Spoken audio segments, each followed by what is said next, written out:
Hi, I'm Blackchibisan. I'm an insomniac, and you want to know why? It's because of games like this. Megaman X Command Mission.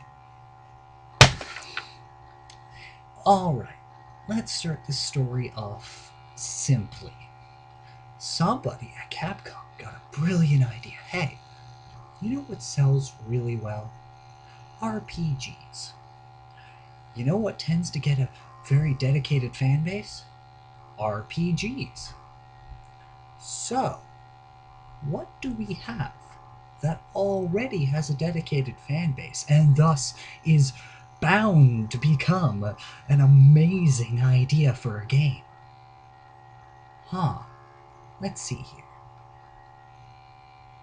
Mega Man. No, no, no. Too overdone. We've done too much with him. Mega Man X? Brilliant. Give that man a promotion. And you may think I'm joking. Now, with all of that being introduced, let's think carefully about how these two elements fit together, shall we? Because I guarantee it'll be hilarious. Alright, now, RPG fans, what do they view as important? Gameplay? Well, that's important to any good game, but is it the main factor? Nah, probably not. Some of the most best-selling RPGs ever have relatively awkward systems to the gameplay. They just don't work. But they're famous because, well, is it the story? I mean, obviously RPG people love good story. That helps out too. In fact, it's one of the main driving factors. But once again, RPG people can do with a mediocre story. It doesn't have to be great, but it has to be good. Well, then it's obviously the weapons and the out of control stuff you can do. No, in fact, I'd say that has the least to do with why RPG fans get into an RPG. The main point being, a lot of RPG fans depend on these two elements: character and story. The more control over the person has over the story, the more in control they feel of the characters. Now, that having been said, many RPGs nowadays have been including a choice system. Even back then, they had different branching paths back at the time that Mega Man X Command Mission was made. Now, what makes people love a good Mega Man game? Now, being as I'm terrible at it, but still love the series, I have to admit that I don't understand how a lot of people get into it. But from what I've seen from other people who've done LPs and commented on them, what they loved about Mega Man is you felt you were in the action. You felt that you were in control of this robot going off the walls, bow, bow, bow, shooting things, and just, it was the action, it was the controls, it was the gameplay, it was just everything moving at that quick pace, feeling like you had to think outside the box with the new weapons you were given with every boss you beat, and getting this feeling of progression as you go through. Those weapons, each one represented an obstacle, a hurdle you had to overcome. And at the end of the game, though the games tended to be short, you had a sense of accomplishment because you had fought all the way through that. What aspects of these two things has this game brought together? Answers? Well, by the end of it, you do feel like you overcame some hurdles. That's about as much as I can say for it.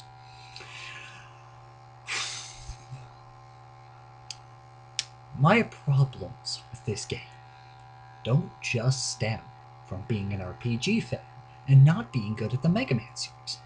That's not it. And it's not that I'm into too in-depth of RPGs. I have my fair share of simple ones that I adore, and they aren't even that complicated most of the time. They're very simple, easy to get into, and very easy to digest. My problem with this game,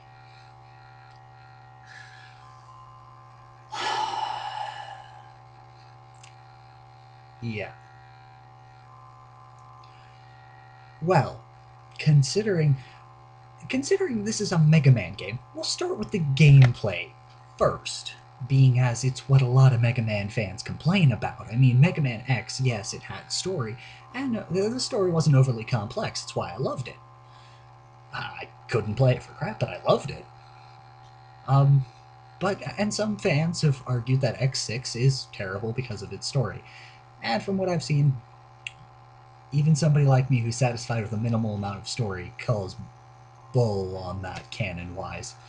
But, this is another one of the products of Capcom going, hey, we want more money. That being said, the gameplay. I know I've been putting it off.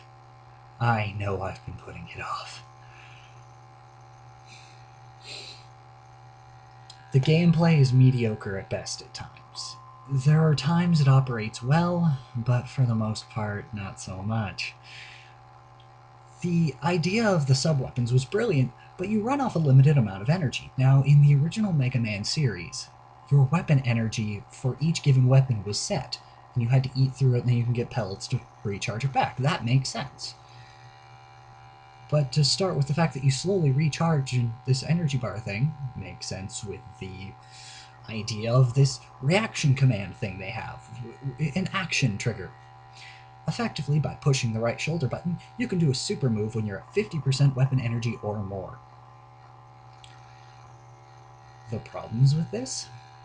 If you want to use your little sub-weapons other than just your main attack, you have to make sure that the amount you waste with those sub-weapons is either less than what you recharge, which is hard to fix, or you use them so rarely that it doesn't really indent on anything. The easiest solution for most people who've played RPGs? Don't use the sub-weapons, not unless you absolutely have to. That's right, that's how a lot of RPG people will handle that problem. Why? I don't pretend to be intelligent. These glasses are just for show, I guarantee you. There are no lenses here. Oh. Right. Forgot. I'm a nerd. These are real glasses. Point still being, so you will end up bypassing a lot of the sub-weapons and not caring about them. You will only care about your main weapon if you're an RPG fan. If you're a Mega Man game, if you're a Mega Man gamer, you'll find the lack of choice disturbing. Because once again, we're focusing on the gameplay for Mega Man fans. Just like with the Zero series, you're limited to the 3 elements of water, fire, and electricity. How many sub-weapons have to deal with this? I'd say about 6 in the entire game. That's right, about 6. There's your fire missile, your thunder missile, your water missile, well actually it's an ice missile, then you have your twin fire, your twin thunder, and your twin ice. That's all the sub-weapons you have to deal with. Now there are ones like, I don't have the clips for them, but there are other sub-weapons that have neat other abilities, but in the end you won't really end up caring at all.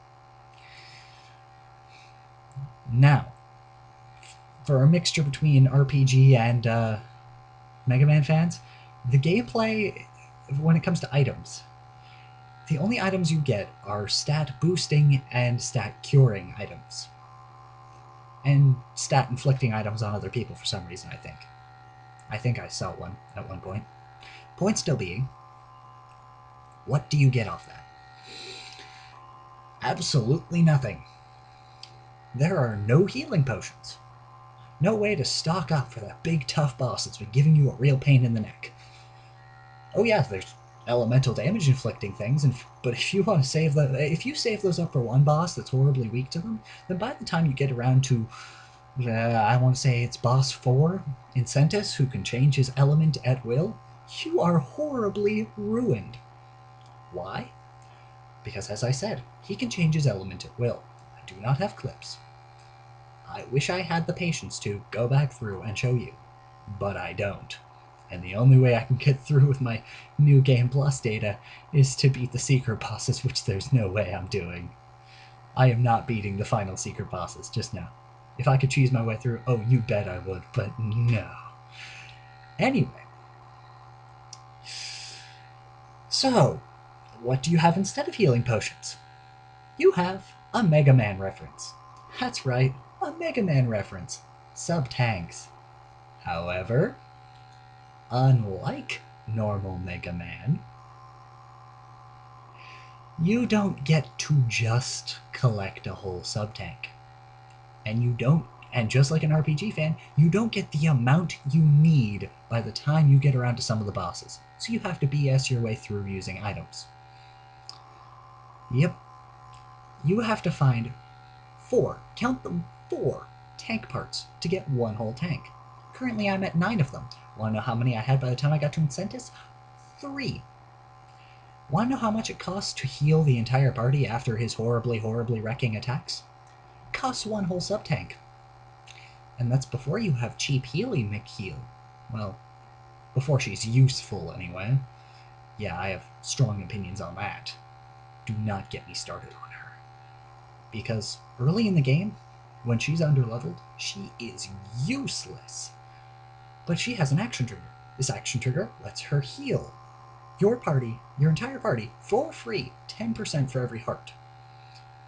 How many hearts she gets is dependent on what level she is. So by the end of the game, she's a free heal. She is fantastic and wonderful to have. My personal one is completely immune to all elements.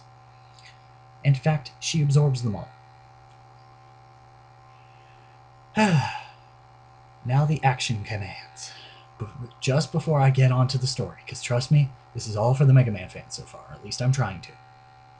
And partially for the RPG fans that go in for the stats and not the story and characters. Not that there's more than 5 minutes of story to tell. The action commands. They did those rather well, I have to admit. How well?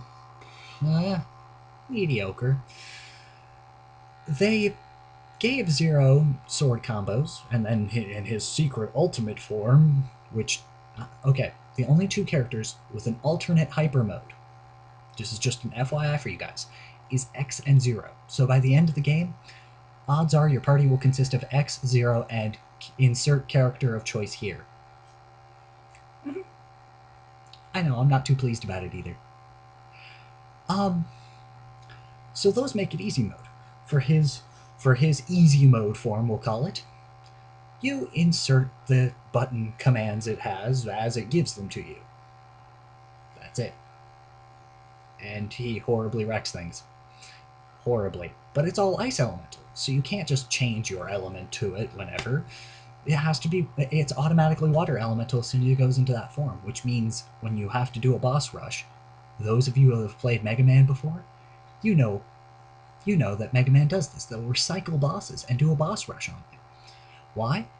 Some people say it's artificial padding. I say it's Mega Man. RPG fans, don't act surprised. You know games do this, especially ones that are low budget like this was. Oh yeah, you'd think it has Mega Man X on it. Oh, but that doesn't mean anything. I mean, it's Capcom. They can put Mega Man's name on a puzzle game and still screw it up, make it horribly glitchy so you can never win. As in, you set the T block just right, and right when you're going to win, it goes, ha ha ha, your game froze. Why? Because we didn't bother programming it.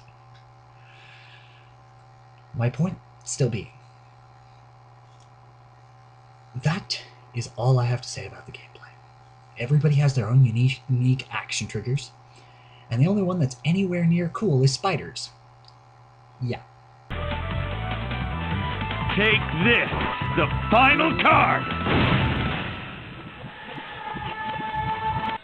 Good card, eh? That's cool. I like that. It's hard to pull off, but when you pull off the Royal Spider Flush, you are a force to be reckoned with. Too bad you don't have it for more than half the game. Yeah, more than half the game you go without it.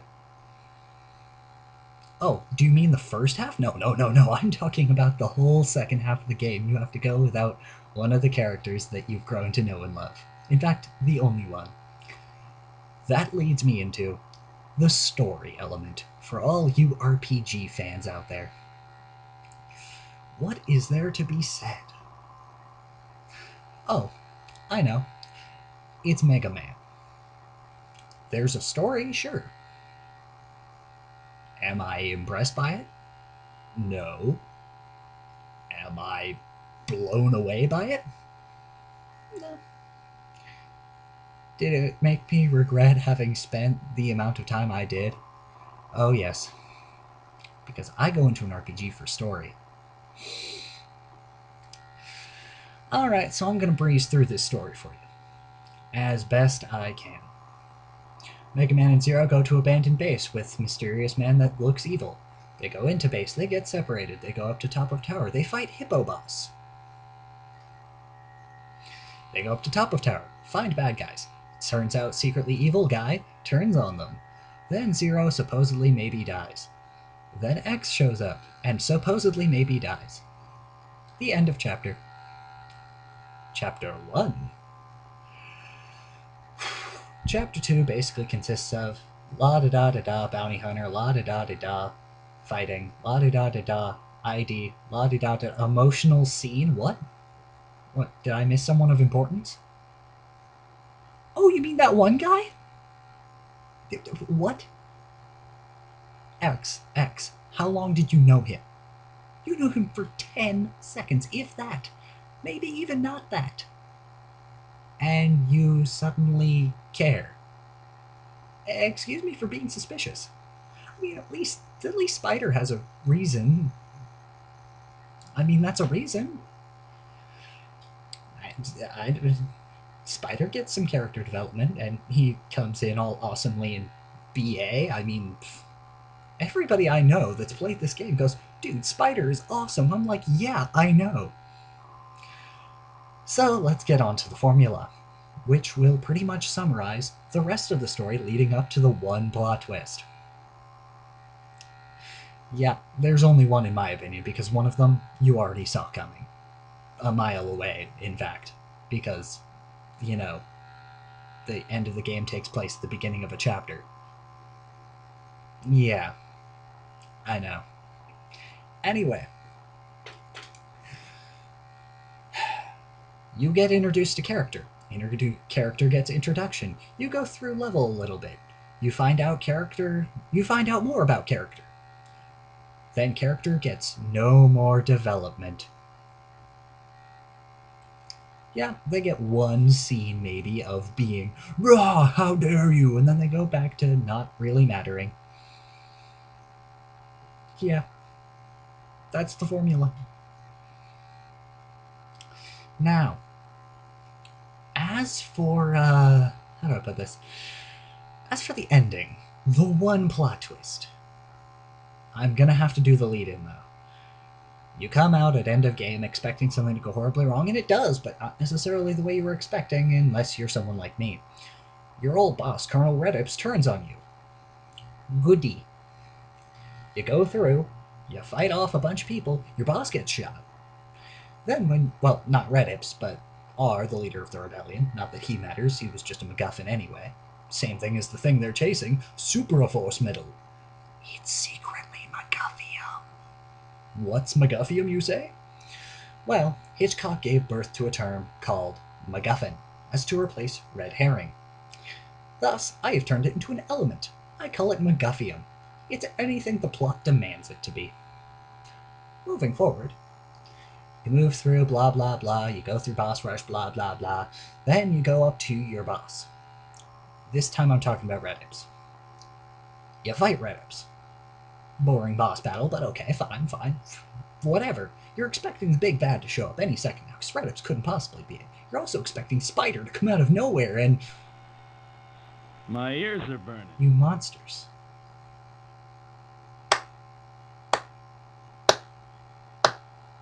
You single-handedly destroyed the one good character in your game by turning him into the bad guy. That's right, you heard me. You single-handedly destroyed the entire game for your players. The one person that every single person loved, and you turned him into the bad guy. That's a good plot twist. That is something that I expect from better writers. You know, this entire game can be summarized as a bunch of good writers came on, formed the framework of a really good game, and then right when they were about to start fleshing it out, right when they were about to go out on the details, it's like, Capcom executive comes in.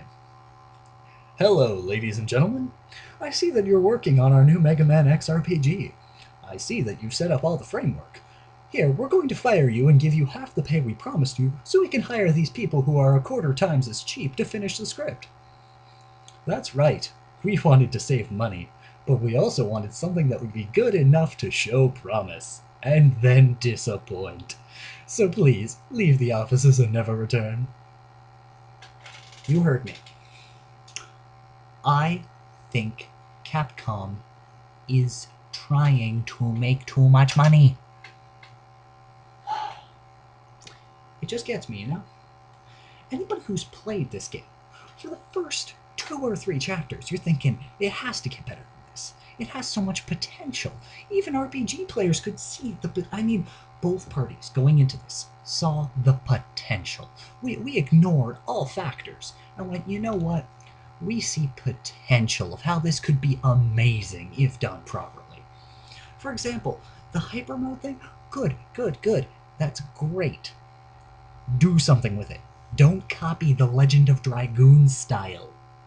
You heard me. They stole from Legend of Dragoon, but I'll be tearing into that another time.